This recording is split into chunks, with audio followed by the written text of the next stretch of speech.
Koma is a beautiful community that has for long been touted as primitive and savage. It is a somewhat reclusive community in southern Adamawa State, Nigeria. This is the land of the Beya, Dumti, and Veri tribes of Koma. It seems the people here are just content with a simple life. Their culture remains mostly unharmed, industry nearly primal, and government presence minimal. Welcome to the Koma wilderness, but first you must do away with any yearnings for modern comforts and conveniences. There's neither electricity here nor tap water, just as things were in the old days. At sunrise, the villagers begin their journey to their farms. They set out at first light, only to be back at sunset.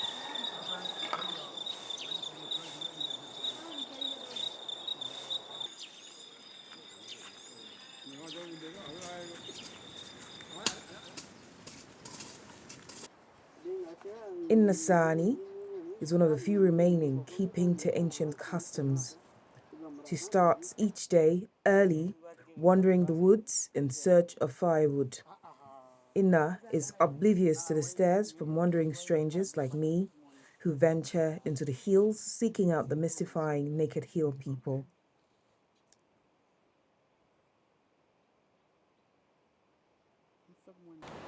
As she does every day of her life, Inna wears dingba leaves.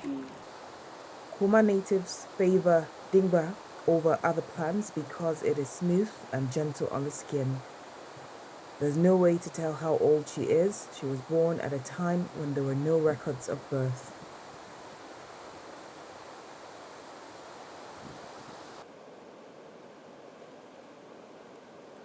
It's a solitary existence for Inasani. Her husband died a long time ago. Most of her peers are either dead or too old to come visit, so she moves closer to the Dani clan who visit her from time to time.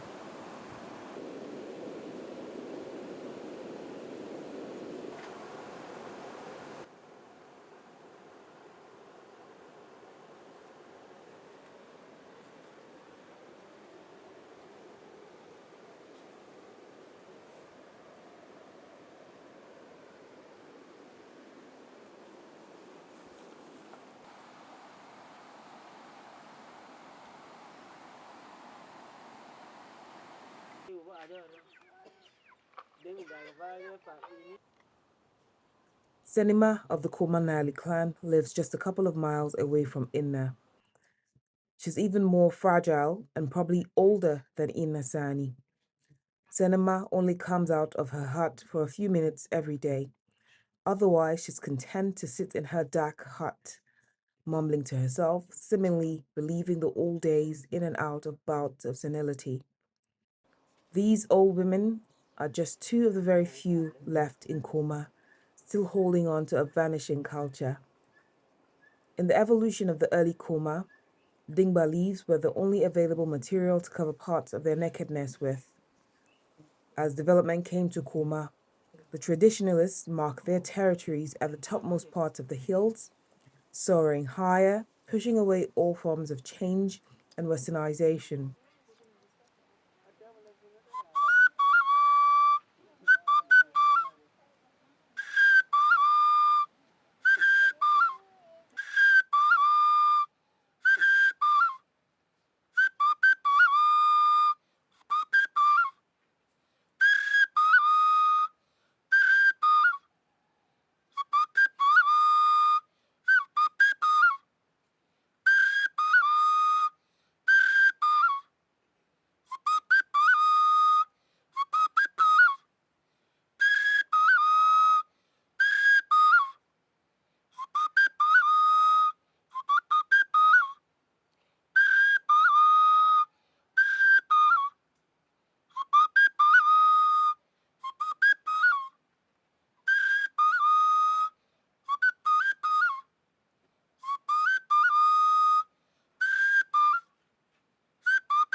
These hills separate the old Koma from the relatively newer settlements, a small distance downhill.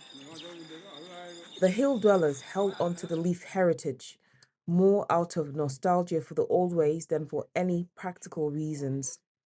Not so for the younger generation. The leaf custom is one heritage they are disregarding. As more and more foreigners visited the hill settlements, they gradually adopted newer lifestyles brought on by both Islam and Christianity. This group moved downhill, anticipating change and newer opportunities. Today, the division between the hill people and the lowlanders is quite obvious. The lowlanders attend schools while the hill dwellers have maintained ancient lifestyles. Before, when I was told that I will come to Koma, I was a little bit confused because we have been hearing about Koma, that people are working naked and are living on the mountains and so on and so forth.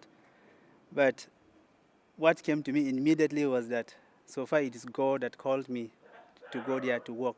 He will also be with me.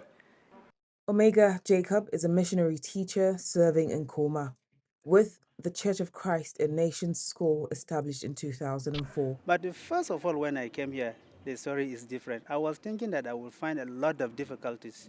But when we came here, the first thing is that we discovered that the people, they are accommodative. They are friendly and so on and so forth.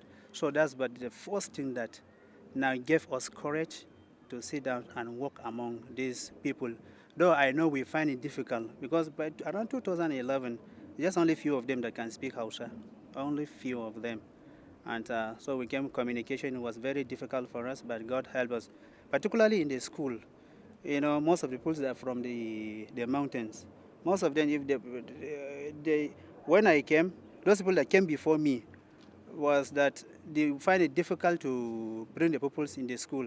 They walk house to house and then invited the pupils. Some of the parents were not even willing to send their children to school because they are thinking that they are just only, the children will just go there and waste their life, think that education is not important. So far, they are not educated.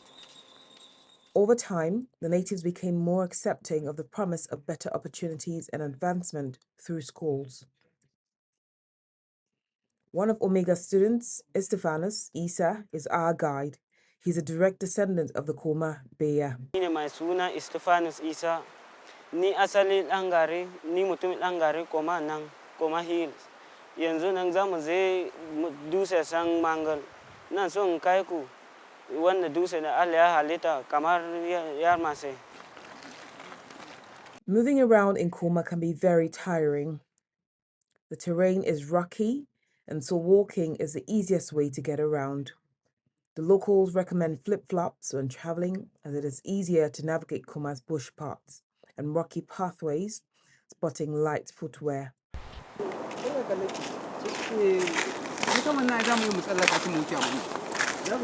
It isn't odd to find a farmer riding along on a donkey. Very few here have cars. Life on the hills requires a specific fortitude, and the hill dwellers have evolved lifestyles and belief systems to help them understand the mysticism of their existence. This peculiar rock formation represents an early stage in the evolution of spiritual awareness for the Koma people. Amfanin dutse nan don mutane suna kalla suna ɗauko hotuna su sai su nuna ma yaransu su nuna ma wadansu mutane don su ya ba su mamaki. Kuma gaskiya yadda mun sani haka ne dutse nan mun zo mun same su haka yadda an haife mu. To mun tambaya babanmu ya ne aka yi da dutse nan da Allah ne ya yi abu nan haka ne ko aljanna sun gera shi. To babana ya bani amsa da cewa wai haka ne Allah ya gera shi. Masu safi kuma sun ce ba Allah ba ya gera ba. Da shi yana rafi wai su aljanu ne sun gera. To mu mun ki a ina ya aljanu zai gera dutse.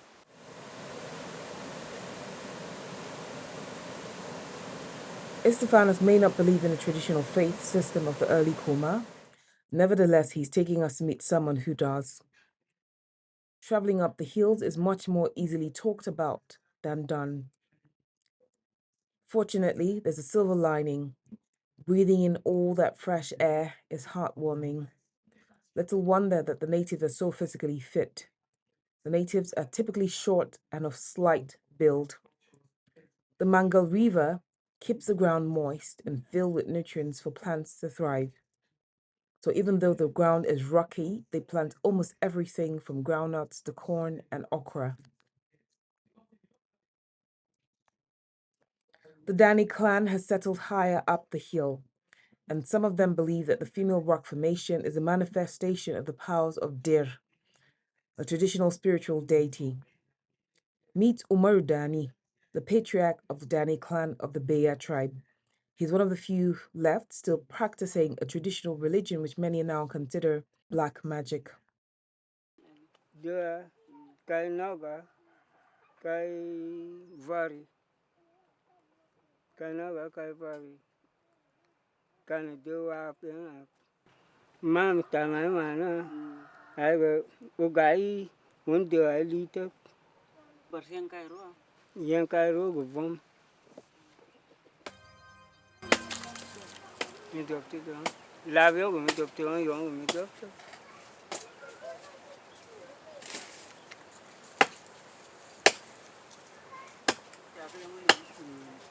Riga go riksio go. Lumi oi go riksio go wani. Si lumi oi go lumi. Lumi oi go riksio go.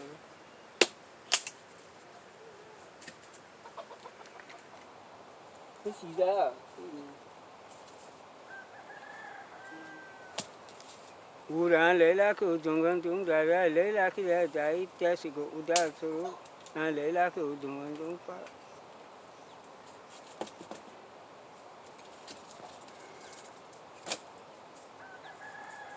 ugo belge yana go go chalange ne tan sim tiwa go chala ka te sim to ra ri ta sim to ra ka te sala go la ta ko no bar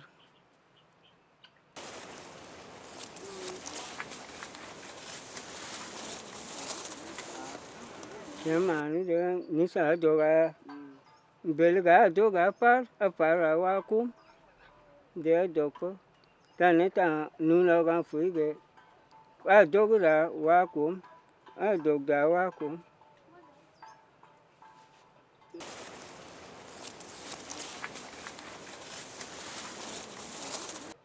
ne ta par ya on lem a ko ya o lem ge a ra ring e kum si de ko si pa ya ka ra mi kum.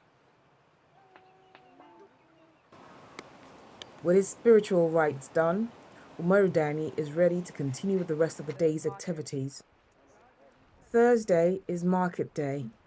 The rains shower in September, and the air in Koma is fragrant with the scent of freshly rinsed sand. Every now and then, a cold gust of wind sweeps through the Koma hills.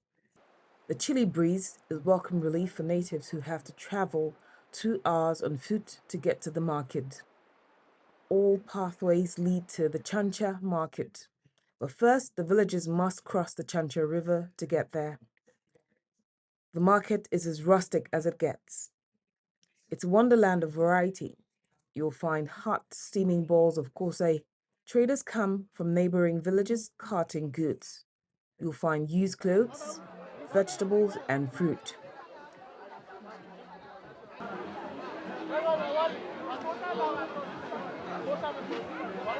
The market is also notorious for its local brew made from millet. Natives gather around stalls eating hot yams, just beloved, and eat. You can mend clothes, get a quick haircut, and meet friends from other villages all in one place. The Chanchcha market is definitely the social center of Koma. As the day progresses, the market becomes rowdier. There's drinking, gourds and gourds of local brew made from millet. For many of the natives, Thursdays always end on a merry note.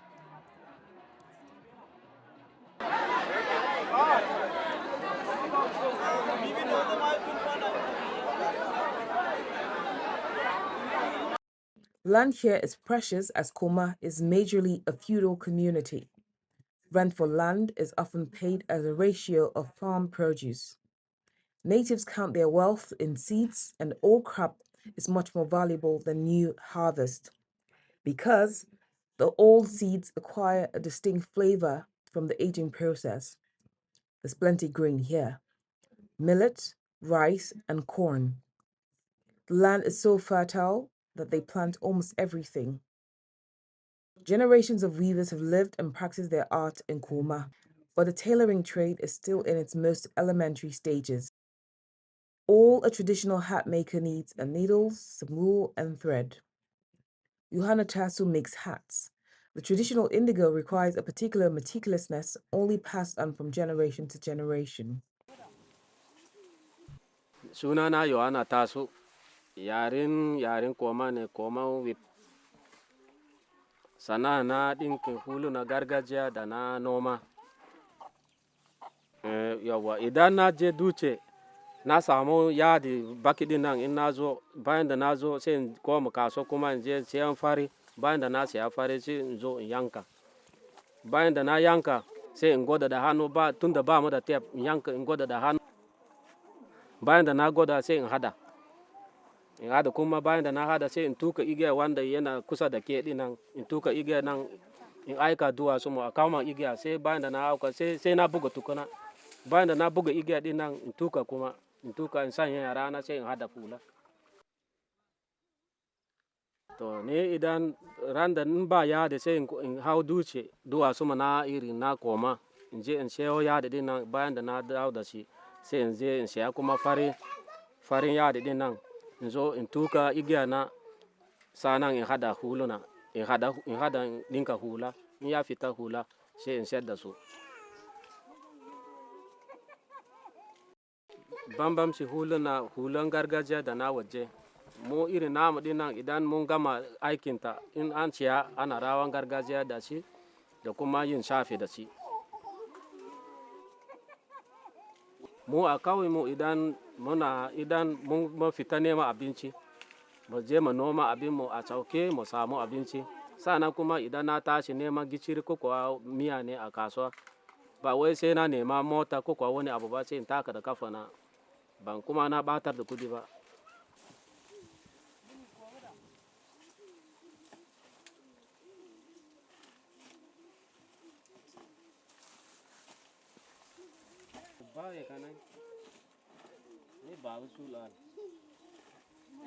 It's certainly a simple life for the hill dwellers. Many might consider Koma primitive, but there's no doubt that Koma is beautiful. The hills adorn the skyline, gigantic pyramids angling heavenward for as far as the eyes can see. These hills also serve as a grazing ground for cattle. Koma survives on its agricultural economy.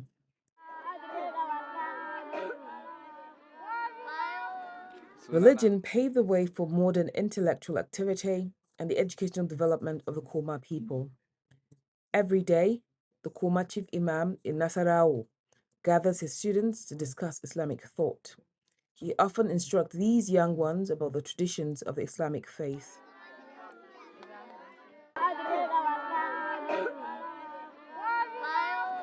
Sunana Ahmad Misa, sana'a na kuma karantarwa, kabila na kuma bere. To mutane Koma dai yawan an rabu da ganye da dadewa. To masu musulmai suna rike da addinin musulunci, suna kuma karatu kamar haka, kamar yadda kin gani. Kiristoci kuma suna fama da addininsu. Mutane dodo dai ya rage kalilan ne, wannan masai mutum ya yi nisa kan dutse zai same su da ganye. Dalilin da ya sa nake karantarwa nan dai saboda ina so shi Islam ya shiga gaba a cikin wannan ƙasa da nan gari gaba ɗaya. Saboda in ba ni mai kabila nan din ba wanda zai zo daga nisa ya zo ya shi mana gaba a wannan ƙasa. A rayuwa nan ni ya fi min na cikin gari saboda in an ce in koma cikin gari yanzu ba zan yarda ba. In na koma cikin gari sai in gani kamar gari na zai koma baya.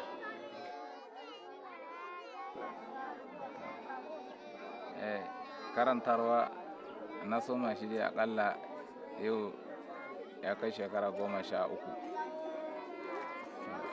Na soma daga yara 5 har yara akalla yanzu sun kai 80. Wayanda suka sauke kuma sun kai 25.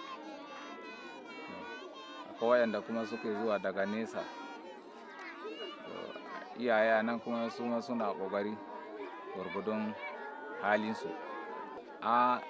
Ni duk yaran da suke zuwa makaranta na sharaɗinsu dama in an yi karatu daga ƙarfe 6 zuwa ƙarfe 7 su tashi su tafi makaranta a jami'a. Ba yaron da yake cikin karatu na wanda baya cikin makaranta a jami'a.